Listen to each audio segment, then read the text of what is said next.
Empathy that feels the suffering of the world, but then recognizes that we can do something together to alleviate that suffering as well. Burada diyor bu empatinin de diyor toplum ve Hoca Efendi çevresindeki insanlar tarafından da hissedilmesi, duyulması diyor bu yükü, bu acıyı paylaştırıyor diyor ve paylaştıkça da acı azalıyor diyor. Ve böylece diyor problemlere çözüm bulunuyor. And so during these years, the schools began. Yamanlar in Izmir, Fatih in Istanbul, and others. Schools founded by volunteers, by mütevelli, doing himmet for hizmet. İşte bu acıyı da diyor dindirmek, Hoca Efendi'yi sevindirmek için de diyor, o mütevelliler diyor, çıktılar diyor, okullar açtılar diyor, Yamanlar diyor, başka okullar diyor. Bu derde deva olma adına diyor, paralarını döktüler, gayret ettiler ve çalıştılar diyor. So Hoca Efendi here was teaching something very deep in our religious traditions, something very much like what the Buddha taught. Burada diyor, Hoca Efendi'nin gözyaşları, Hoca Efendi öğretisi aslında çok derinden geliyor diyor. Ve kendisi burada işte Budizm'den, Buda'dan bir örnek vereceğini söyledim. According to the Buddha, the first noble truth is that life is suffering. Buda'ya göre diyor, Buda'nın birinci kitabında ilk asil prensip diyebileceğimiz husus insanın acı çekmesidir diyor. İnsan acı çekiyorsa diyor, asil bir varlıktır diyor. And yet, the Buddha also taught there is a way out of suffering, and it is the way of hizmet that Hoca Efendi taught as a way out of suffering. Burada diyor, dünkü programda söylemişti, Buda'nın ikinci prensibi ne diyor? İnsanı asil yapan şeylerin ikincisi ne diyor? İnsanın bu acıyı, bu sıkıntıyı giderecek, indirecek, çözecek yollar bulup, gayretler bulup çalışmasıdır diyor. Ve hizmet bunu yapıyor diyor. Bu iki şeyde yapıyor. Hem bu acıyı, sıkıntıyı çekiyor diyor, hem de bu acıyı, bu sıkıntıyı indirecek çözümler bulma yolunda gayret gösteriyor, hizmet ediyor diyor.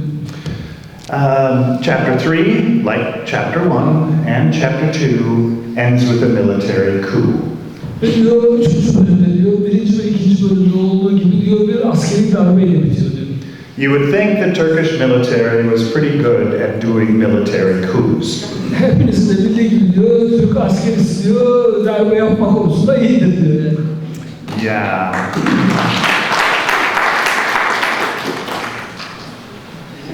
We laugh so that we don't cry. Aslında güldüğümüz mesele diyor, ağlamamız gereken bir husustur diyor. Chapter 4 and chapter 5 then focus on two of these ways out of suffering. Bu 4. kısım ve 5. kısımda gene Hoca Efendi'nin iç dünyasında duyduğu sıkıntıları, acı demeyeyim de yani o derdi anlatan başka bölümlerdir diyor. ızdırap, evet, ızdırap. Daha doğru. Evet. So, chapter 4 focuses on melancholy and dialogue. Hoca Efendi's years in Istanbul between 1980 and 1999. Bu 4. kısmın başlığı biliyorsunuz melankoli ve diyalog.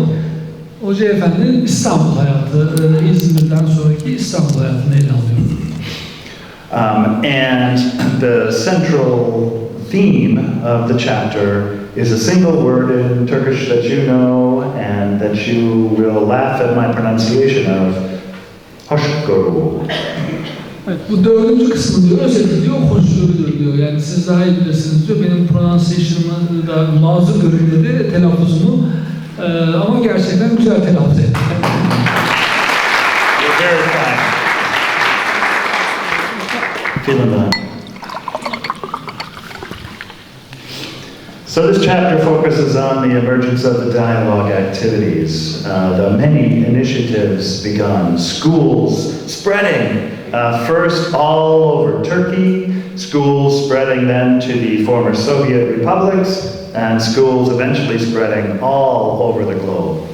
Bu 4. kısımda diyor, bu diyalog aktiviteleri öne çıkıyor diyor ve bu diyalog aktivitelerinin sonucunda diyor okullar hem Türkiye'nin her yerine, ondan sonra eski Sovyet ülkeleri, Orta Asya Cumhuriyetlerine, sonra dünyanın her tarafına yayılıyor diyor. In addition, you begin to see the businesses starting, the social businesses, Zaman, Samanyolu, the fountain, Sizinte, etc., etc., etc. Businesses dedicated to the common good. Bu gelişmelerin akabinde aynı buna paralel olarak diyor, iş dünyasında da, medyada da, yayıncılıkta da, farklı alanlarda diyor, hizmet büyümeye devam etti. Hepimizin bildiği işte gazeteyi saydı, sınıntıyı daha saydı, onlar değindi. So one of the big lies about hizmet is that people of hizmet infiltrated Turkish society. Burada diyor, işte bu yüzden diyor, Hoca Efendi ve hizmetle alakalı en büyük yalanlardan bir tanesini söylediler. Bu insanlar Türk sosyal yaşamına, Türk toplumunun belli başlı kademelerine sızdılar diyor. Becoming a deep state. Paralel devlet, gizli yapılanma gibi böyle devlete sızdılar diye yalan söylüyorlar. Nonsense. Hiç diyor mantıksız hiç. People of hizmet went where the jobs were. In media, in construction, in IT, in the police, in the military, in the judiciary, and served with integrity. Buna mukabil diyor, hayır diyor, hizmet insanları bilgisayarcılıktan, inşaata, televizyonculuktan, medyaya, efendime söyleyeyim, askeriye, polise, her toplumun her kesimine girip orada birlikle, beraberlikle o toplumun, o kesiminde o topluma hizmet ettiler diyor. Amen? Öyle değil mi? And at the heart of these initiatives was hoşgörü, Ve diyor bu şeyin özünde diyor hoşgörü var diyor. which usually gets translated as tolerance. Bunu diyor İngilizce yanlış tercüme ediyorlar. Tolerans diye tercüme ediyorlar diyor. It's a bad translation. Bu kötü bir tercümeydi aslında diyor. In fact, hoşgörü means, as you all know, to see nicely. Tolerant o hoşgörü diyor. Aslında diyor başkalarını diyor iyi görmektir, güzel görmektir diyor. But Dr. Scott Alexander of Chicago taught me at a conference in Ghana. Burada bir Thomas Alexander diye bir profesörden bahsettik. Gana'da yapılan bir konferansta bana şunu söyledi dedi. That to understand hoşgörü as Hoca Efendi understands hoşgörü, we must interpret it theologically. And that means hoşgörü is to see another as God sees them. And that means with eyes of mercy and compassion. Burada diyor, hoşgörüyü iyi tanımlamamız lazım demiş. Hoşgörüyü iyi anlamamız lazım. Hoşgörü nedir biliyor musun demiş. Hoşgörü bir insanın diğer insanları Allah o insanlara nasıl bakıyorsa öyle bakmasıdır demiş. Allah hepimize şefkatle, merhametle baktığına göre diyor, biz de diyor başka insanlara şefkatle, merhametle Allah'ın baktığı gözle bakmamız lazım. Budur hoşgörü, Hoca Efendi'ye göre demiş.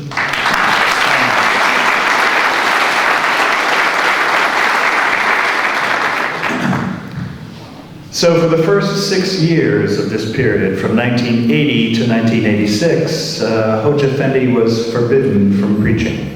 Burada diyor, Hoca Efendi 1980 ile 1986 arasında biliyorsunuz yasaklıyla aranıyordu ve kesinlikle vaaz edilmesi müsaade edilmiyordu diyor. He was living in the Gülen-4, 5th floor. O diyor 5. katta oturuyordu diyor İstanbul'da. And he also knew people by now. So when a raid was coming, he would go down the back steps, get in a car, and go to Erzurum or Antalya or Bursa or wherever. Burada bilmeyenler vardır. İşte darbe olmuş, Hoca Efendi aranıyor. 5. katta otururken polisler geliyor. Polisler karşılarında genç bir adam görüyorlar. Hoca Efendi, Fethullah Gülen burada mı diyorlar. Diyor, 15 dakika önce yukarıdan gidiyorlar. Polisler apar koşuyorlar oraya. Hoca Efendi durumu bildiği için kendisi aşağı iniyor, arabaya biniyor ve oradan uzaklaşıyor. Ondan sonra diyor, durmadı diyor. Erzurum'a gitti, İstanbul'da gitti, Antalya'ya gitti, devamlı dolaştı diyor. So the government thought they were silencing Hizmet. In fact, Hizmet grew. Aslında diyor devlet diyor onu bastırdığını, susturduğunu, yasaklayarak, konuşturmayarak bu işi engellediğini düşünüyor ama diyor hizmetlerinden derine büyüyordu, gelişiyordu, ilerliyordu diyor. This pattern has happened again and again and again, and it is happening right now, right here, today. Bunun diyor hizmet başladığından böyle oldu diyor. Hep böyle oldu diyor, hep böyle olmaya devam etti diyor. Bugün dahi şu anda burada dahi aynı şekilde böyle oluyor diyor. Yes.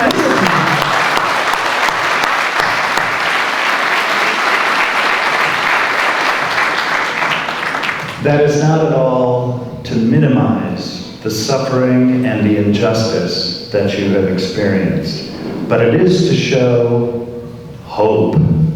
There is hope for Hizmet in hoşgörü. Bu sizin çektiğiniz sıkıntıların, acıların ne kadar büyük olduğunu ben biliyorum diyor. Anlayamıyorum ama biliyorum diyor. Ama diyor şunu da bilmenizi isterim diyor. Bu en acı, en zor günlerin arkasında dahi ümit var diyor. Hep böyle olmuştur, hep böyle olacaktır, hep böyle olacaktır.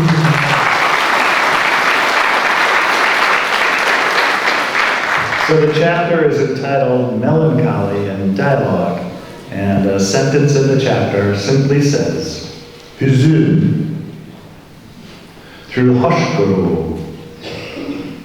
becomes Hizmet. Bu dördüncü kısmı diyor, özeti diyor, hüzün ve hoşgörünün birleşmesinden hizmet ortaya çıkar. Yeah, okay.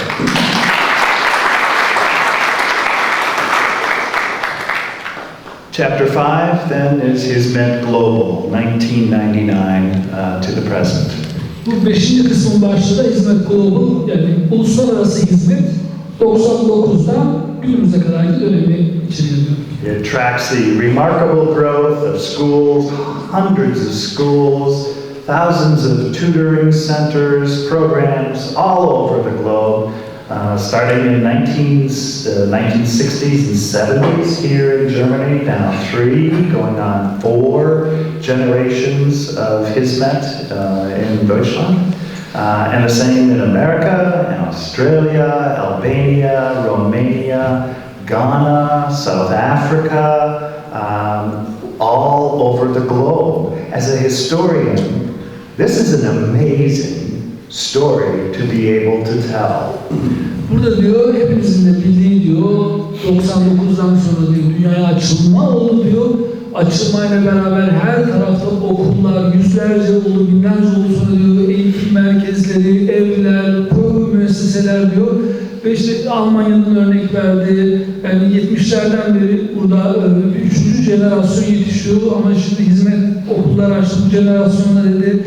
Ama Gana'da da bu böyle, Güney Afrika'da da bu böyle, pek çok ülkeyi saydırıyordunuz. Ve dedi bu gelişmenin, bu büyümenin ardında As a historian. Evet, thank you. Bu gelişme, büyüme dedi, bir tarihçi için dedi, inanılmaz bir şeydir. Yani bu dedi, biz dedi, tarihçiler kendisi Hristiyan tarihçisi, 1500'den bugüne kadarki Hristiyan tarihini inceleyen, ders veren bir hoca. Biz tarihçiler olarak diyor, biz bu böyle bir gelişme yüzyıllarda gördük.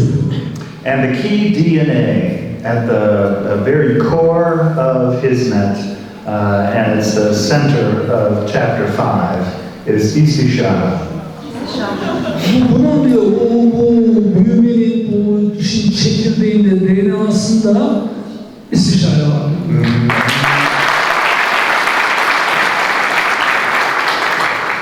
Istişare, Hoca Efendi teaches, is as important for Muslims as salat or namaz. Bu diyor, istişare diyor, aslında diyor, bir Müslüman için namaz kadar önemlidir demiş Hoca Efendi.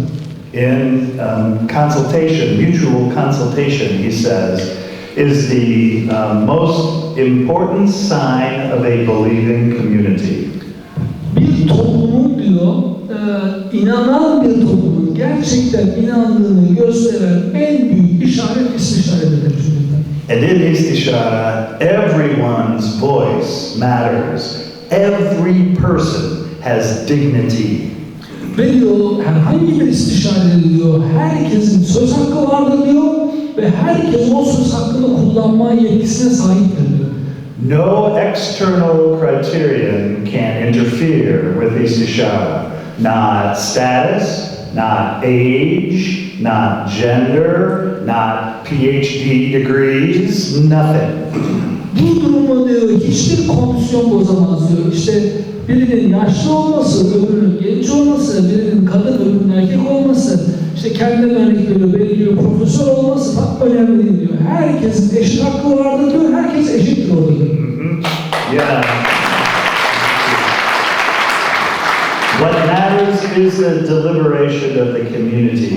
What matters is the debate over different ideas. And this debate then grants what, or develops what Rabbi Jonathan Sacks called the dignity of difference. Burada diyor, işin sırrı, bu işin arkasında yatan tılsım, orada farklı fikirlerin, farklı görüşlerin, farklı anlayışların birbirleriyle paylaşılmasıdır diyor. Bu olduğu zaman hakikat ortaya çıkar, bu diyor istişare yapar.